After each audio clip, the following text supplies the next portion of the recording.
അന്റാർട്ടിക്കയിൽ സ്ഥിതി ചെയ്യുന്ന ഇന്ത്യയുടെ ഗവേഷണ കേന്ദ്രം ഏത്? ആൻസർ ഡി മൈത്രി. രണ്ടാമത്തെ ക്വസ്റ്റ്യൻ, കോമൺ സെൻസ് എന്ന ലഘുലേഖ ഏത് സ്വാതന്ത്ര്യ സമരവുമായി ബന്ധപ്പെട്ടതാണ്? Answer C American.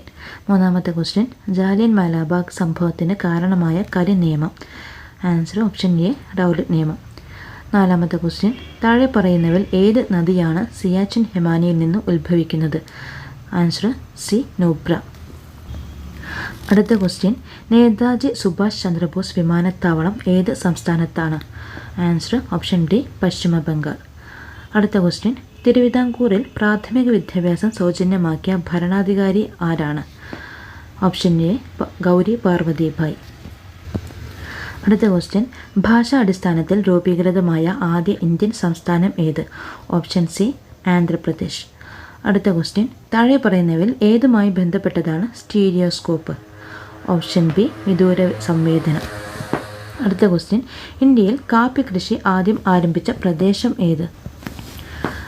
Answer option C ബാബ ബുദാൻ. 10ാമത്തെ ക്വസ്റ്റ്യൻ, സംസ്ഥാന പുനഃസംഘടനാ കമ്മീഷനിലെ അംഗം ഇവരിൽ ആരായിരുന്നു? Answer option A K M Panicker.